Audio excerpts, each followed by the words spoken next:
욥기 25장.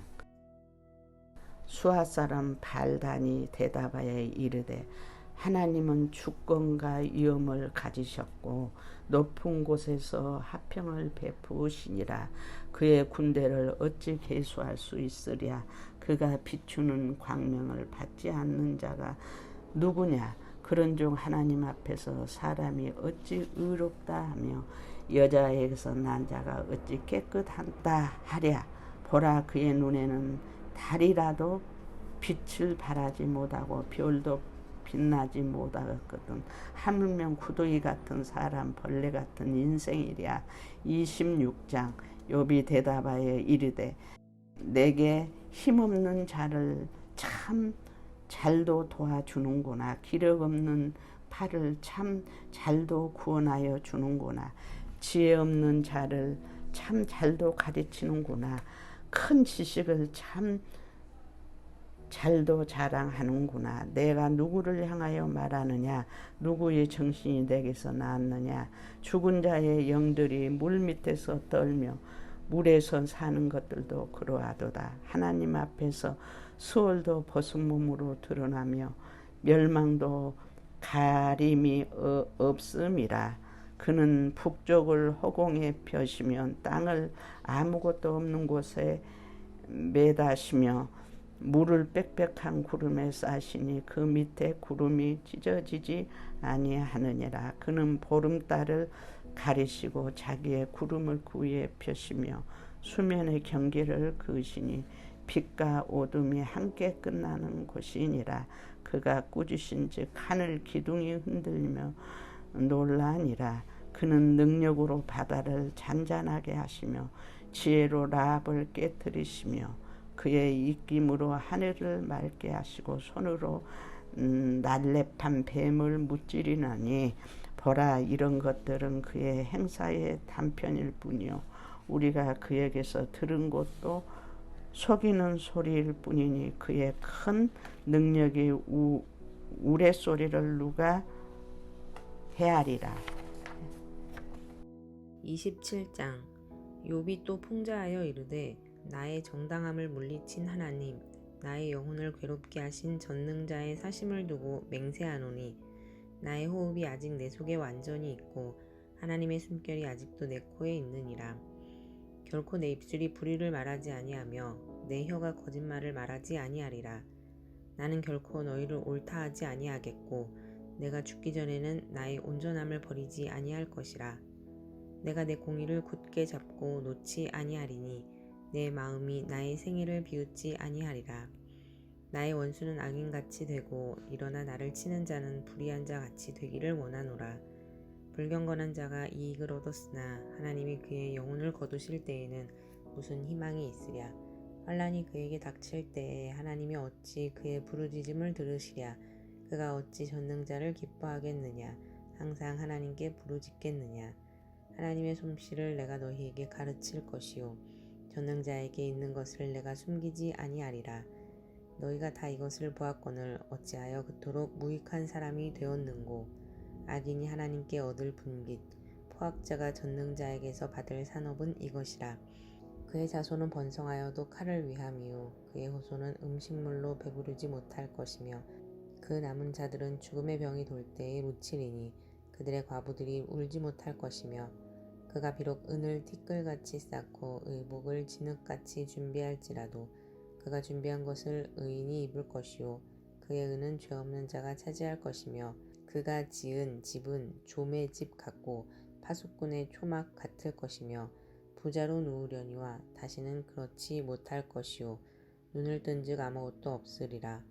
두려움이 물같이 그에게 닥칠 것이요 폭풍이 밤에 그를 앗아갈 것이며 동풍이 그를 들어올리리니 그는 사라질 것이며 그의 처소에서 그를 몰아내리라.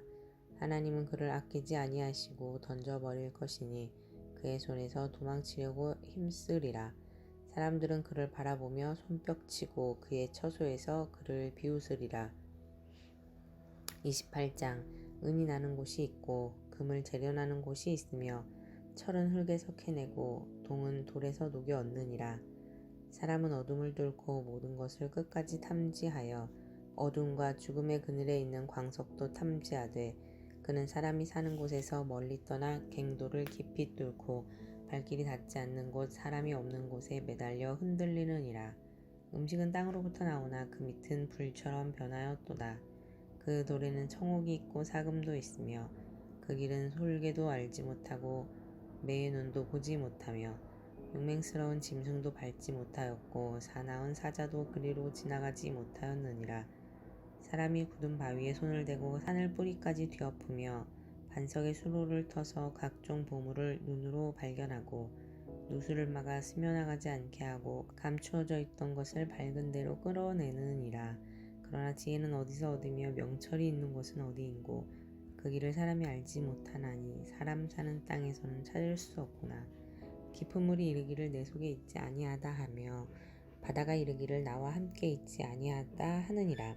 순금으로도 바꿀 수 없고 은을 달아도 그 값을 당하지 못하리니 오빌의 금이나 귀한 청옥수나 남보석으로도 그 값을 당하지 못하겠고 황금이나 수정이라도 비교할 수 없고 정금 장식품으로도 바꿀 수 없으며 진주와 벽옥으로도 비길 수 없나니 지혜의 값은 산호보다 귀하구나. 구스의 황옥으로도 비교할 수 없고 순금으로도 그 값을 헤아리지 못하리라. 그런즉 지혜는 어디서 오며 명철이 머무는 곳은 어디인고 모든 생물의 눈에 숨겨졌고 공중의 새에게 가려졌으며 멸망과 사망도 이르기를 우리가 귀로 그 소문은 들었다 하느니라. 하나님이 그 길을 아시며 있는 곳을 아시나니 이는 그가 땅끝까지 감찰하시며 온 천하를 살피시며 바람의 무게를 정하시며 물의 분량을 정하시며 비 내리는 법칙을 정하시고 비구름의 길과 우레의 법칙을 만드셨음이라. 그때 그가 보시고 선포하시며 굳게 세우시며 탐구하셨고 또 사람에게 말씀하셨도다. 보라, 주를 경외함이 지혜요 악을 떠남이 명철이니라. 아멘. 샬롬. 오늘은 8월 26일 목요일입니다. 오늘 함께 나눌 말씀은 욥기 25장에서 28장까지입니다. 25장에서 빌닷은 사람을 구더기와 벌레에 비유하면서 사람은 의로울 수 없다고 합니다. 따라서 욥의 모든 고난은 그의 죄 때문이라고 결론을 맺습니다. 26장에서 욥은 빌닷의 말은 전혀 도움이 못 된다고 결론을 짓고 오히려 죽음과 하늘과 땅의 주권을 갖고 계시는 하나님의 위대하심을 고백합니다. 27장에서는 주권자 하나님을 바라보며 세 친구들을 옳다 하지 않을 것이고 자신은 순전하게 살 것이라 다짐하고 하나님의 공의를 말합니다. 28장은 욥이 하나님의 지혜를 노래합니다. 그리고 욥은 28장 28절에서 또 사람에게 말씀하셨도다. 보라, 주를 경외함이 지혜요 악을 떠남이 명철이니라 라고 하면서 하나님을 경외하며 악을 떠나는 지혜롭고 명철한 사람이 되기를 촉구합니다. 빌닷이 사람을 구더기와 벌레에 비유할 때 아마도 욥을 염두에 두고 말했을 것으로 보입니다. 이런 모욕적인 언사를 들으면서도 욥은 그의 말에 휘둘리지 않고 그의 말이 아무런 도움이 되지 않는다고 결론을 내렸던 것입니다. 그리고는 눈을 돌려서 하나님을 바라봅니다. 하나님의 주권과 하나님의 위대하심과 하나님의 지혜를 노래하면서 자신도 하나님을 경외하고 악을 떠나 지혜롭고 명철한 자로 우뚝 서려고 하는 것입니다. 들으신 말씀 생각하시면서 함께 기도로 나아가겠습니다.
하나님 아버지, 우리가 구더기와 벌레와 같은 인생인 것은 맞습니다. 그러나 누군가가 우리를 그렇게 칭한다면 그 받는 모욕감은 너무나 클 것입니다. 그럼에도 우리가 그런 사탄의 말에 휘둘리지 않고 우리는 하나님의 아들, 딸임을 굳게 믿고 하나님의 주권과 위대하심과 지혜를 찬양하며 하나님만을 의지하고 경외하여 악에서 떠나는 지혜롭고 명철한 사람이 되게 하여 주옵소서. 예수 그리스도의 이름으로 기도합니다. 아멘.